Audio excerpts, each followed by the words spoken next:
はい、どうもゆうすけです。今回は日本語が話せない人に共通する考え方というのを話していきたいと思います。これは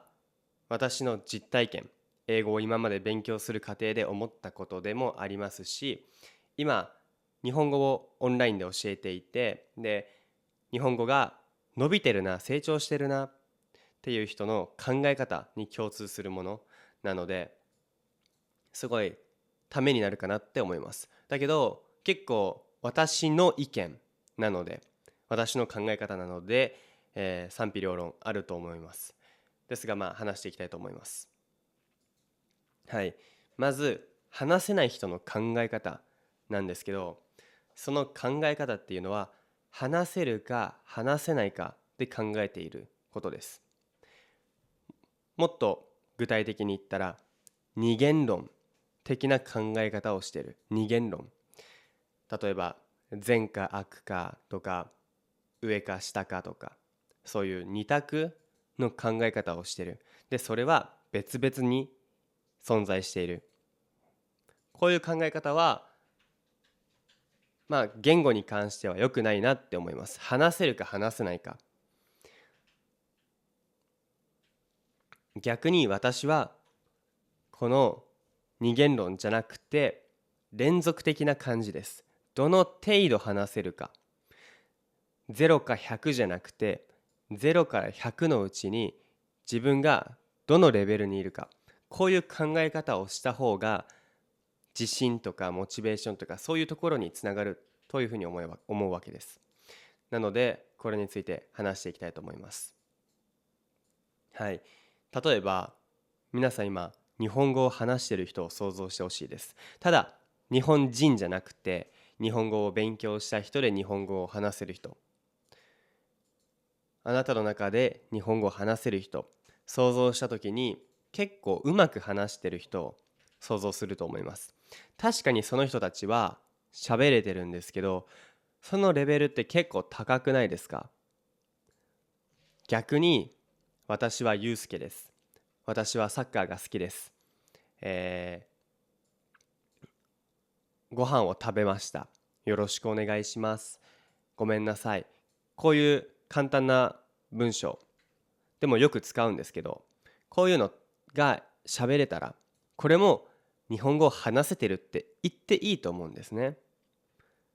つまりどの程度なんですよ。どの程度。例えば私だったら昔は話せてないと思ってたんです。私はで英語を話せるのはもっとペラペラで流暢で私は全然ダメでずっと勉強してたらいつか急に上手くなるって思ってたんですね。結構でもそう思っちゃうじゃないですか。でもそういう考え方をしちゃうと受動的になっちゃうんです。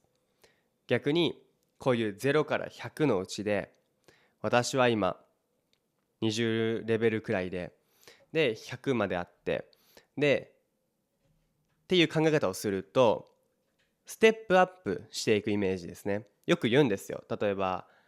言語の勉強は短距離走じゃない、長距離走、マラソンに近いって言われるんですね。ずっと地道にやって伸びていく。こういうのが言語の勉強って言われてるんですけど、よく勘違いしちゃってなんか急に伸びるとかそういう考え方をしちゃうわけです。こう伸びるってよりかはずっとこんな感じですね。着実に伸びるような。でもこう伸びるためには話すっていう意識を持ち続けないといけないんですよ。話すっていう意識、話したいっていう意識。どういうことかっていうと、例えばこの話せるか話せないかで考えちゃうとずっと話せないって思っちゃうんですね。だけど例えばさっき言った私は、ゆうすけですとかよろしくお願いしますとか、こういうのも大事な部分で簡単だけど、こういう新しい単語を覚えたり文法を覚えたりで使って慣れたり、そういう積み重ねでやっていけば伸びるんですね。だからこの時から日本語を話せるって思っていいと思うんですよ。ただちょっと難しくなると話せないよね。だから難しい話についていくためにこういう単語が必要とか文法が必要とかリスニング能力がないならリスニングを勉強しようとか、話すための勉強をしようと思うんです。ここが大事なところですね。だから日本語検定をずっと勉強してるからといって話せるわけでもないんですよ。まあもちろんすごい基礎が整っているので話す勉強を始めたらすぐに伸びるんですけど、ただこういう話せるか話せないかっていう考え方をしちゃうと、なんか日本語検定とかずっと勉強してるのに喋れないなっていう人が結構出てきます。で、これが日本にめっちゃいるんですね。私も含めて、私もそういう人でした。Introducing Kaitenji, a new app for learning Japanese. Kaitenji has many great features that make learning Japanese fun, including vocabulary decks from the video you are watching right now. Please visit kaitenji.com and join our Discord. Links are in the description below. 日本は就職活動っていう、仕事をねゲットするための活動、いろんな面接とか受けてそういうのがあるんですけど、TOEIC っていうのがあるんです。TOEIC、英語をどんぐらい話せるかっていうのを測るテスト。でも話せるかなのに、そのテスト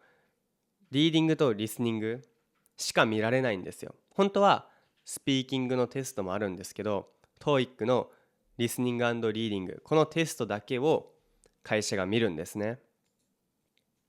でこれを勉強する人がめっちゃ多いんですよ。でも日本人ってこの TOEIC めっちゃいい点数取ってる人多いのに話せない人が多いんです。でこの人たちに共通するのは、なんかやっぱ勉強してたら話せるようになるとか、あとは話すっていう基準を高く持ちすぎてちょっと消極的になったり、自分じゃ遠いなとか思っちゃったり、その地道に行けば伸びていくものを、もう壁が高すぎてその地道に行こうとする努力をやめちゃう。ちょっと分かりますか？ちょっと抽象的だけど、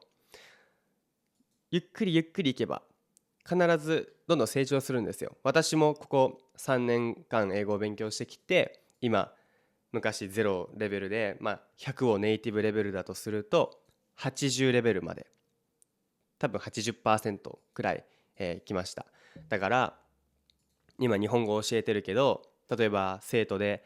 全く、日本語を喋れないっていう人は 95% もう 100% 英語を喋って授業をするっていう時もあります。その授業に求められる英語力は持ってるかなっていうふうに思います。まだ完璧ではないんですけど、ただこの求められているものに対しては英語を使えてるので、こういった意味では話せるかなっていうふうに思います。だからこういう程度の考え方をしてほしいわけです。わかりましたか？なので0を全く話せない人で、100をめちゃくちゃ話せるネイティブだとして100にはなれないんですよ、正直。もしかしたらなれるかもしれないけど、ほぼ無理だと思っていい。ネイティブのアクセントとか表現とかそういう能力を全部ゲットするっていうのはきついけど、ただ 1% ずつ、別に1ヶ月に 1% でも 2% でもいいからゆっくり上達していけばいけるんですね。ある程度高いレベルまで。そして気づいたらいつの間にかめっちゃ話してるっていうのがなるので、本当にこの地道の階段を登ってほしい。ただその時に話せるか話せないかっていう考え方をしてたらダメです。だから今日日本語が話せない人がやっている考え方を話しますって言ったんですけど、これがそもそも間違ってます。日本語が話せない人、まずそういう人は全く勉強したことない人です。全く勉強したことない人は日本語が話せない人でも、例えばもうお腹すいたとか米食べるとか、もうめっちゃ簡単だし文法としてはなってないかもしれないけど、言葉としては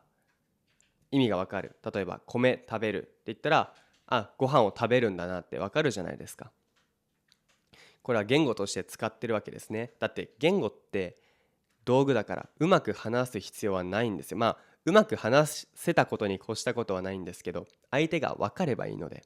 それが言語なので、こういう考え方をしてほしいなと思います。結構、私の考え方ですね。で、逆にちょっと余談なんですけど、私が一番嫌いなものがあって、それは例えば日本語を話している人がいた時に、ただその人は、日本語を勉強中だけど、コメント欄で君の日本語はまだまだだよとか、日本語全然うまくないよっていう他の学習者とかが、アンチコメじゃないけどするっていう、こういう頑張ってる人の努力を妨げようとしたり、自分の持ってる基準っていうのを他人に押し付けたりするっていうのは良くないと思います。はい、みんなそれぞれ基準が違うからこそ、そもそも基準を持たなくていいっていう考え方なんですけど、程度なんで。だけど、そういう話せるか話せないかじゃなくて、どの程度話せるか、こういう考え方をしてもらえれば、こういったコメントすることもないし、自分で不安になることもないし、逆に自信を持って喋れることにもつながるので、この考え方やってほしいなって思います。はい、今回の動画は以上になります。いいなと思った方は高評価とチャンネル登録の方をよろしくお願いします。また次回の動画でお会いしましょう。じゃあね。